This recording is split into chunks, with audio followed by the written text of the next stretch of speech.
अस्सलाम वालेकुम बच्चों, उम्मीद है आप लोग खैरियत से होंगे। आज क्लास 12 की एफएससी पार्ट 2 आईसीएस पार्ट 2 की फ़िज़िक्स का चैप्टर नंबर 14 इलेक्ट्रोमैग्नेटिज़्म का बहुत इंपॉर्टेंट टॉपिक डिस्कस होगा और वो है कैथोड रे ऑसिलोस्कोप। ठीक है, कैथोड रे ऑसिलोस्कोप के बारे में आप लोगों ने क्लास 10 में भी थोड़ा सा पढ़ा हुआ है, तो उसको थोड़ा सा रिकॉल करते हैं कि और उसकी डेफिनेशन हम डिस्कस करते हैं। What is a cathode ray oscilloscope? It is an electronic device, ठीक है, इलेक्ट्रॉनिक डिवाइस और high speed graph plotting device. क्या कह सकते हैं इसको हम कि इलेक्ट्रॉनिक डिवाइस कह सकते हैं या इसको बहुत high speed graph plotting device कह सकते हैं विच एम्प्लॉयज़ बीम ऑफ इलेक्ट्रॉन्स। ठीक है, मैंने भी इलेक्ट्रॉनिक डिवाइस जब कहा तो इलेक्ट्रॉनिक डिवाइस का मतलब है कि क्यों इसको हम इलेक्ट्रॉनिक बोल रहे हैं, because it employees the or you can say it uses the beam of electrons deflecting under uniform electric fields to display the waveform of the input signal या इनपुट वोल्टेज। कोई भी हम वोल्टेज सिग्नल अगर दें, किसी circuit में current flow कर रहा है, वोल्टेज फ्लो कर रहा है, तो उसका अगर we want to have a visual representation, तो this cathode ray oscilloscope is helpful in that, it does that thing. ठीक है, एक electrical, it converts an electrical signal into a visible signal. You see, एक electrical signal यानी कि हमें current flow करता हुआ नज़र तो नहीं आता, वो एक इलेक्ट्रिकल चीज़ है या वोल्टेज। ठीक है, तो किसी भी सर्किट में जो भी वोल्टेज फ्लो कर रहा है, ऑल्टरनेटिंग है, डीसी है, that is being seen with the help of the cathode ray oscilloscope in the form of a you can से वेव फॉर्म। उसका एक वेव फॉर्म बना के आपको ये शो करता है।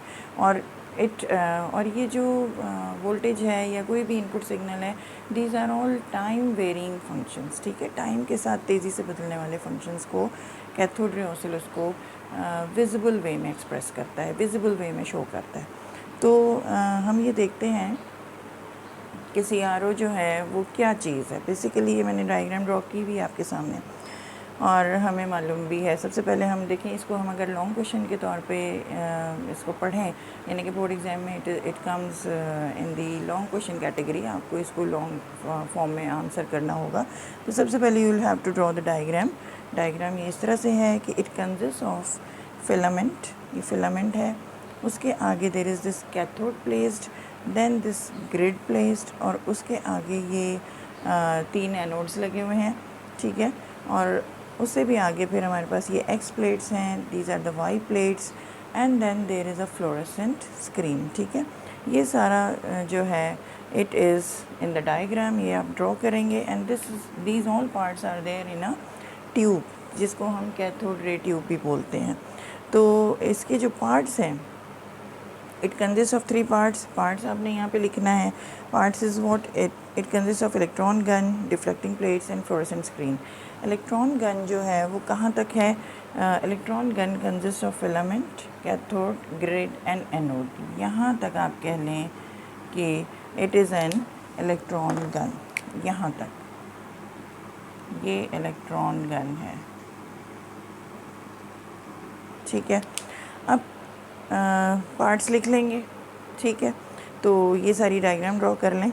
इसके बाद मैं आपको इसके बाद अब हम इसके वर्किंग को डिस्कस करेंगे। इसको ड्रॉ कर लें जल्दी से।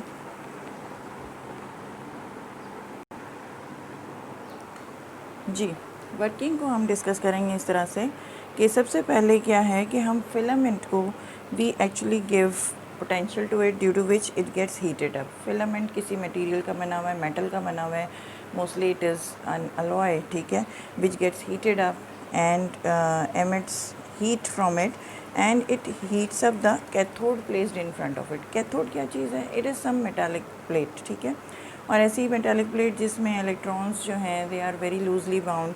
और मेटल प्लेट या कैथोड जो हैं वो हम मेटल का ही क्यों यूज़ करते हैं? क्योंकि हमने पढ़ा हुआ है कि metals have free electrons roaming around on their surfaces. ठीक है, तो it's very easy to lose और to emit those free electrons from the metals by just heating it up. ठीक है, तो इस प्रोसेस को भी हम क्या कहते हैं? Thermionic emission. Thermionic means thermal and emission of electrons. So this whole phenomena takes place due to with the use of two components, that is filament and cathode. ठीक है, ये कैथोड जो है it could be made up of tungsten. Tungsten एक ऐसा material है जो बहुत इजीली इलेक्ट्रॉन्स को एमिट आउट करता है when it gets heated up. तो ये फिलामेंट हीट अप होता है। It is sort of you can say heater जिसमें से हीट निकलती है and it emits electrons from the cathode. अब जो कैथोड से इलेक्ट्रॉन्स निकले हैं they are actually clustered there, ठीक है। अब इनके आगे ग्रिड की प्लेट और लगी होती है। तो ये ग्रिड जो है कैथोड में से इलेक्ट्रॉन्स जो निकल रहे हैं तो they are negatively charge particles. तो इसके आगे हम एक और प्लेट रखते हैं, बल्कि ये रिंग टाइप चीज़ है जिसे हम ग्रिड कहते हैं। जिस रिंग में से भी electrons are actually filtered out of it. Filtered क्यों कह रही हूँ, क्योंकि इलेक्ट्रॉन्स नेगेटिवली चार्ज हैं, ग्रिड को भी हम नेगेटिव पोटेंशियल देते हैं, ठीक है। तो क्या है कि negative electrons are repelled away from the grid and you see कि इसके यहाँ से सो वी सी दैट कि ये ग्रिड जो है कितने इलेक्ट्रॉन्स जो हैं इसमें से निकल के आ रहे हैं वो कंट्रोल करता है, ठीक है। तो इससे क्या होता है, यू सी अगर हम ग्रिड को ज़्यादा हाई नेगेटिव पोटेंशियल पे रखें इन कंपैरिजन टू कैथोड, तो it will be repelling away most of the electrons and will be allowing a few electrons, due to which what will happen कि वो जो इलेक्ट्रॉन्स आगे जाकर स्क्रीन पे hit करते हैं तो उनकी ब्राइटनेस पे इफेक्ट पड़ता है। अगर more number of electrons hitting the screen of the CRO और cathode oscilloscope will be producing more bright और ब्राइटर वेव फॉर्म देयर, ठीक है। और जितना हम इसको fewer number of electrons will be hitting the screen, the brightness will be lesser and lesser. So we see that we can control the brightness of the spot on the screen with the help of the grid. So we use here the grid control for brightness of the spot on the screen, ठीक है। उसके बाद we see that कि there are one set of anode placed here which consist of 3 anodes, ठीक है। तो उस 3 anodes का मतलब है कि these are positively charge plates, positive potential इनको दिया जाता है। अब इनका क्या काम है, these anode plates are actually for accelerating and focusing the electrons which are emanating from the grid now. अब जो ग्रिड से फिल्टर होकर निकल रहे हैं, अब वो भी देखें, they have not been formed into a beam, actually they have not been turned into a beam. वो कैसे बीम में टर्न होंगे, यानी कि बीम में if they are being pulled by something, तो कौन उनको पुल कर सकता है, अब पॉजिटिव पोटेंशियल, ठीक है ना। तो एनोड ये भी हमारे पास पॉजिटिव प्लेट्स हैं जो कि रिंग्स के फॉर्म में हैं, they have been given positive potential, they attract the electrons towards themselves, due to which what happens कि दे आर एक्सेलरेटेड। जब वो अट्रैक्ट होंगे तो इलेक्ट्रॉन्स जो हैं they are accelerated towards these anode plates, and the further anode plate is used, A2 is used for focusing those electrons into one beam, forming a one beam, and then again this A3 is used to accelerate this beam of electron। और फिर यहाँ से जो कि हमारी electron gun complete हुई इतने सारे कंपोनेंट्स के साथ, तो इस गन में से हमारे पास एक beam of electron highly intensified you can say due to the grid control, ठीक है, जो कि एमिनेट होती है फ्रॉम द इलेक्ट्रॉन गन। अब गन का क्या काम होता है, to shoot out the electrons, that is why we are calling it electron gun. अब यहाँ से जब इलेक्ट्रॉन्स की बीम निकली है तो it is being controlled, its you can say कि its movement on left hand side or up and down movement is being controlled by 2 plates. We call them as X plates and Y plates, ठीक है। The horizontal movement of the beam is controlled by X plates. These X plates are themselves put vertically, but their placement actually deflects the electron beam horizontally along the X direction. That is why we call it as X plates, or Y plates themselves are placed vertically so that the beam passing through it is deflected vertically up and down.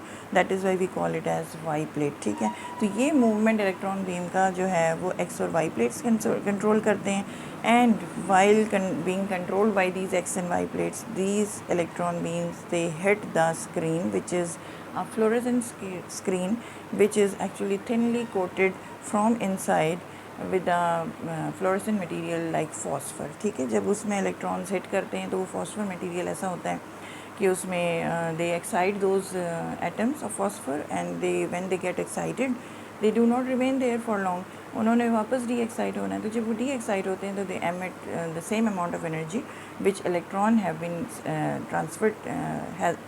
Transferred to them, और वो फिर वही energy release करते हुए they get D excited. और वो energy जो release होती है it is in the visible form, और आपको यहाँ पर इलेक्ट्रॉन्स जो हैं वो विजिबल फॉर्म में नज़र आते हैं और एक स्पॉट आपको नज़र आता है। ठीक है, तो ये देखेंगे मैंने आपको स्टेप्स में वर्किंग बताई आपको कि थर्मियोनिक एमिशन के ज़रिए हम इलेक्ट्रॉन्स को एमिट आउट करते हैं, ग्रिड कंट्रोल से हम ब्राइटनेस कंट्रोल कर लेते हैं इलेक्ट्रॉन बीम की on the screen. Then anodes are used for accelerating, focusing and again accelerating the electron beam, and then XY plates for deflecting the electron beam and waveform therefore ultimately on the screen। ठीक है, waveform आने से पहले I would say कि अब मैं आपको यहाँ पे स्क्रीन में जो आपके पास वेव फॉर्म आ रहा है या कोई ब्राइट स्पॉट आ रहा है तो वो किस तरह से आ रहा है वो अभी एक्सप्लेन करूँगी। इसको इन स्टेप्स को आप नोट कर लें क्योंकि इनको आपने वन लाइन में एक्सप्लेन करना है, तो that would make the working. ठीक है, इसके बाद अब मैं डिस्कस करूँगी कि एक्स वाई प्लेट्स की क्या वर्किंग है। इसको जल्दी से ड्रॉ कर रहे हैं, इसे लिख लें।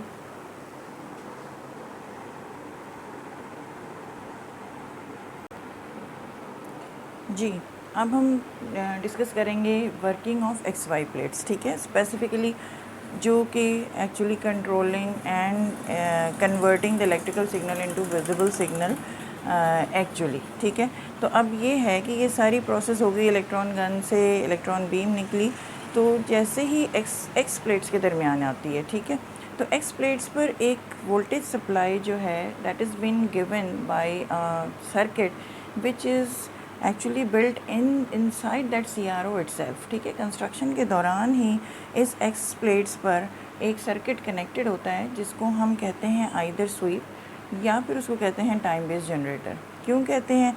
क्योंकि जब इसमें हम यानी कि वो सर्किट जो है उसमें ऑलरेडी आप एक पोटेंशियल सप्लाई देते हैं, उसको वोल्टेज सप्लाई देते हैं, और वो एक special type of voltage is being supplied to the X plates. और वो कौन सा वोल्टेज है? We call it as saw tooth voltage. क्यों ये नाम है saw tooth voltage? Because it is similar to the saw tooth. ठीक है, आरी होती है, आरी के जो दांत होते हैं उसकी तरह के ये आपको वेव फॉर्म नज़र आ रहा है, जो कि हम वोल्टेज सप्लाई जो एक्स प्लेट्स को दे रहे हैं वो इस तरह का शेप रखती है।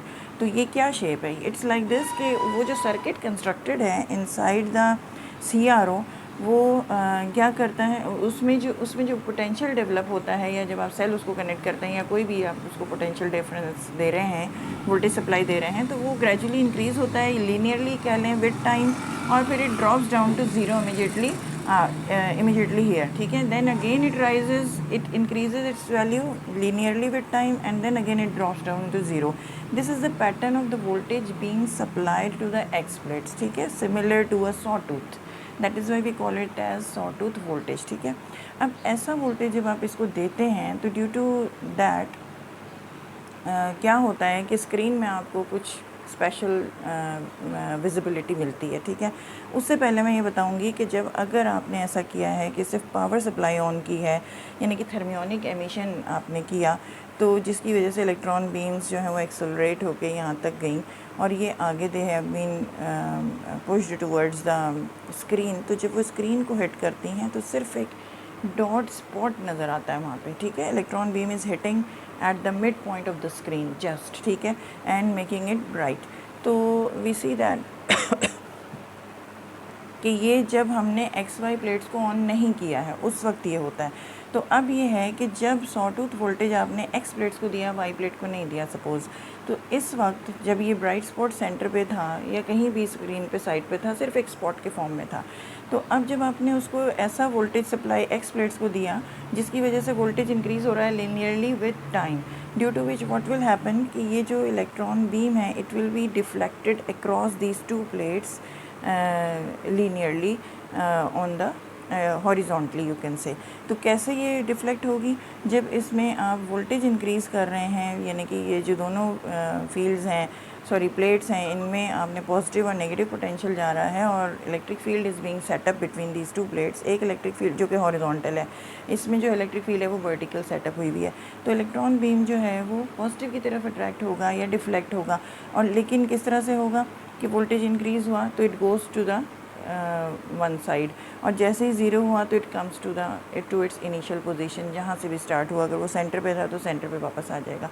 तो इस तरह से आपको एक जो स्पॉट आपको स्क्रीन में नज़र आ रहा था वो राइट या ये सपोज़ ये इंक्रीज़ हो रहा है राइट की तरफ वोल्टेज जो एक्स प्लेट्स को दिया जा रहा है, तो बीम भी जो है वो डिफ्लेक्ट हो रही है ऑन वन साइड, ठीक है। तो वो आप देखेंगे कि ये स्पॉट जो है it is moving towards the right and you can see, और पीछे यहाँ कुछ भी नहीं है, यानी सिर्फ एक स्पॉट मूव करेगा यहाँ तक।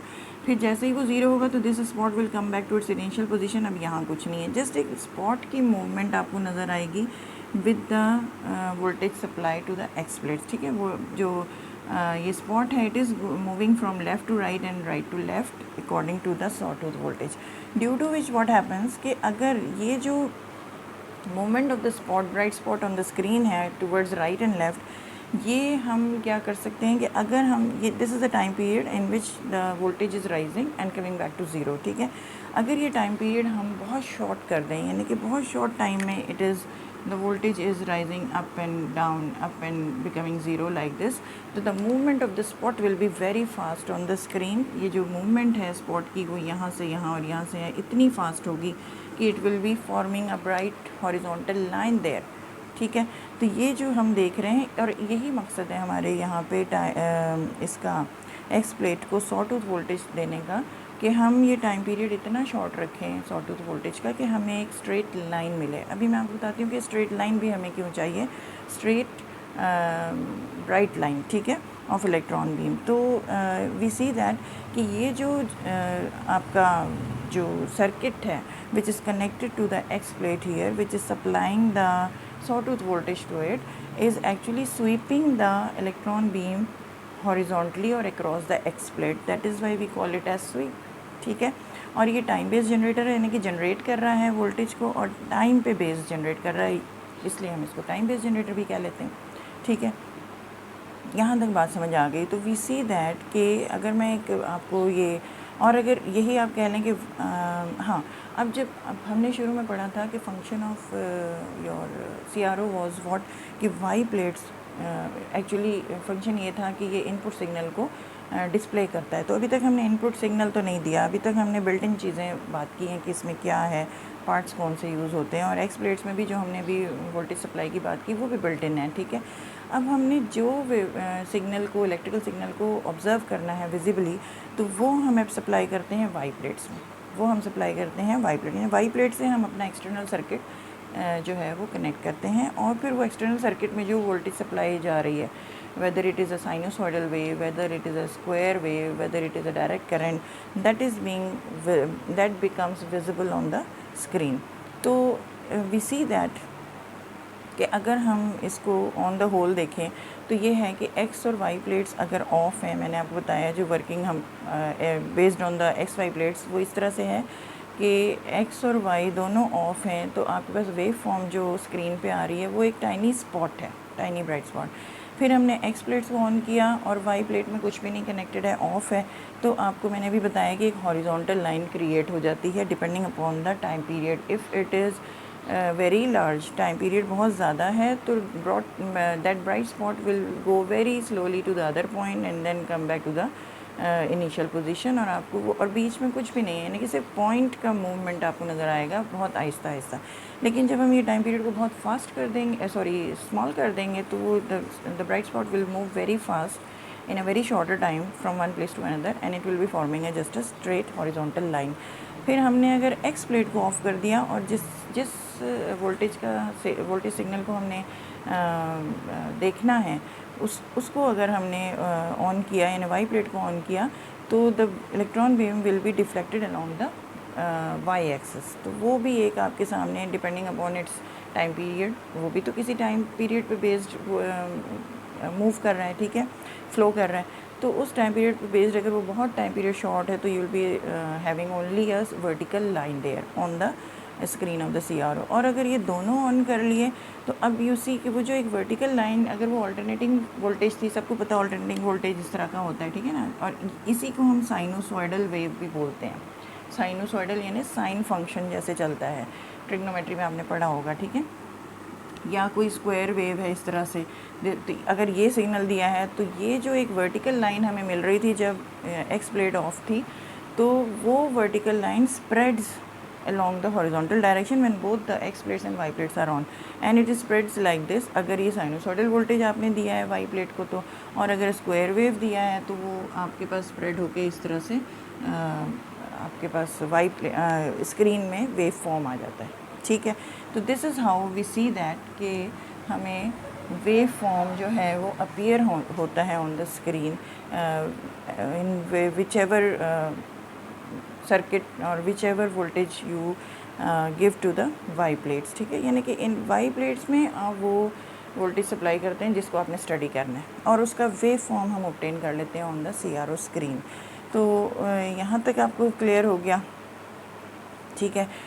अब ये है कि ये जो हमें वेव फॉर्म मिल रही है, यहाँ एक बात बताना ज़रूरी है, वो ये कि ये वेव फॉर्म हमें मूविंग मिलती है अगर time period of the sawtooth voltage and time period of the Y plates. मैंने अभी कहा कि जब वाई प्लेट्स में जो आपने एक्सटर्नल सर्किट का वोल्टेज सप्लाई दिया है जिसको स्टडी करना है, तो वो भी तो टाइम बेस वोल्टेज है ना, वो भी तो टाइम के according up and down high और लो हो रहा है। तो उसका जो टाइम पीरियड है अगर वो इसके सॉटूथ वोल्टेज के टाइम पीरियड से मैच नहीं करता, तो यहाँ जो ये वेव फॉर्म आपको मिल रही होगी इट विल बी मूविंग, यानी कि ब्राइट स्पॉट जो है ना वो ऐसे मूव करता हुआ स्क्रीन पे नज़र आता रहेगा आपको। वेव फॉर्म जो है वो मूव करती हुई नज़र आएगी, लेकिन as soon as the time period of the sawtooth voltage and the time period of the external voltage is matched, they become same, then the immediately the waveform will become on the screen will become stationary। बिल्कुल वो फिर एक बस आपको फिर यही नज़र आएगा ऐसे, नो मूवमेंट ऑफ दिस, यानी कि वो स्टिल हो जाएगी वेव इस तरह से, ठीक है। ये मूवमेंट जो पहले आपको due to the difference of the time period of the sawtooth voltage and the external signal था, वो मूवमेंट ख़त्म हो जाएगी as soon as the time period of the sawtooth voltage becomes equal to the time period of the external voltage supplied to the Y plates, ठीक है। and this matching of the time periods of both the voltages is called as synchronization, ठीक है। तो ये synchronisation की definition भी आती है यहाँ पे। आप टाइम पीरियड की जगह फ्रीक्वेंसी भी कह सकते हैं कि if the frequency of the sawtooth voltage matches with the frequency of the external voltage then that process is called as synchronization। अब आप इसको ज़रा नोट कर लें जल्दी से, फिर मैं आपको इसके यूजेस बताऊँगी। यूजेस में आप देख सकते हैं कि number 1 is to display the wave form of the given voltage. हमने सबसे पहले क्या किया, एक्सटर्नल वोल्टेज जो सप्लाई दिया था टू वाई प्लेट्स वो हमने स्क्रीन पे ऑब्जर्व कर ली उसकी वेव फॉर्म। जब वो स्टिल फॉर्म में हमारे पास आ गई बाय सिंक्रोनाइजेशन, तो जब एक दफ़ा वेव फॉर्म आपके पास आ जाती है इस तरह से, ठीक है ना, ये जैसे स्क्रीन पे आ गई आपके पास, ठीक है, तो we can easy so we have first of all use the CRO for displaying the wave form of the given voltage, ठीक है। दूसरा काम ये है कि जब एक दफ़ा स्टिल फॉर्म में आपके पास ये वेव फॉर्म आ जाए तो you can easily measure the voltage of that external voltage obtain from that external circuit, ठीक है। तो अब कैसे मेजर कर सकते हैं, by measuring the amplitude here, कि ये कितना मैक्सिमम है, टेंजेंट ड्रॉ करें यहाँ से, और ये वर्टिकल वाई एक्सिस में जो है that would be voltage and here it would be time, ठीक है। तो इस तरह हम एक दफ़ा ये वेव फॉर्म आ जाए तो हम इस वोल्टेज को मेजर कर सकते हैं, इसकी पीक वैल्यू मेजर कर सकते हैं, इसकी इंस्टेंटेनियस वैल्यू मेजर कर सकते हैं। फिर हम मेजर करते हैं it's frequency and time period, जो हमने एक्सटर्नल ये जो हमें गिवन वोल्टेज हमने दिया है टू द वाई प्लेट्स, हम उसकी फ्रीक्वेंसी मालूम कर सकते हैं, टाइम पीरियड के एक कितने टोटल टाइम में जो है एक साइकिल गुजर रही है, that will be the time period, या फ्रीक्वेंसी क्या है कि number of cycles in 1 second, वो हम मेजर कर सकते हैं, दोनों मेजर कर सकते हैं। Then we can measure the phase difference. Phase difference ये है कि आप एट अ टाइम कुछ CROs में जो है वो वाई प्लेट्स जो हैं वो एक नहीं 2 दी होती है, यानी कि आप एट अ टाइम 2-3 सप्लाई दे सकते हैं वोल्टेज टू द CRO। तो जो दो आप एक्सटर्नल सर्किट से आप कनेक्शन दे रहे हैं, तो जो फेज़ डिफरेंस आ रहा होगा, फेज़ डिफरेंस यानी कि कौन सी वेव फॉर्म किस सर्किट से आगे मूव कर रही है, कौन सी पीछे मूव कर रही है, लाइक दैट कि अगर आप इसको ऐसे देखें कि दूसरी वेव फॉर्म कुछ इस तरह से जा रही है, तो वी सी दैट कि जब ये वेव फॉर्म 1 है और ये वेव फॉर्म 2 है सपोज, तो जब ये इंक्रीज़ हो रही है ये उस वक्त डिक्रीज़ हो रही है, ये इंक्रीज़ हो रही है तो ये डिक्रीज़ हो रही है, लाइक दैट। ठीक है, तो हमें जब वेव फॉर्म हम देखते हैं तो हमें मालूम है कि जो फेज़ हम लिखते हैं वो इस तरह से है कि 0 एक साइकिल कब पूरी होती है, 0 90, this is 180, this is 270 and this is 360। एक सर्कल में ये सारे एंगल्स पर आपको डिफरेंट फेजेस मिल रहे हैं। ठीक है, तो हम ये देखते हैं कि ये फर्स्ट जो आपके पास वेव फॉर्म 1 आ रहा है, ये जिस तरह मूव कर रहा है, यानी कि यहाँ पर जब ये इंक्रीज़ होकर 0 हो गया है तो उसके बाद ये दूसरा शो डिक्रीज़ हो रहा है दूसरे डायरेक्शन में, तो वी सी के कितना फेज़ डिफरेंस आ रहा है, 180 का फेज़ डिफरेंस आ रहा है। तो दूसरी जो वेव है उसका और फर्स्ट वेव का 180 का फेज़ डिफरेंस है। तो वी कैन ईजिली सी ये फेज़ डिफरेंस कुछ इस तरह से भी आप देख सकते हैं कि एक वेव अगर ऐसे जा रही है तो दूसरी हो सकता है कि यहाँ से स्टार्ट हो रही हो लाइक दिस, तो ये भी एक फेज़ डिफरेंस है जो 90 डिग्री का है इसमें। ठीक है, तो इस तरह से जब हमारे पास वेव फॉर्म आ जाए तो हम phase difference between the two waves भी मालूम कर सकते हैं इजीली। और ये चीज़ें सब हम कहाँ यूज़ करते हैं, बहुत सारी जगहों पे यूज़ करते हैं। हम अपने डिफेंस में यूज़ करते हैं CROs in our radar systems to observe the enemy aeroplane.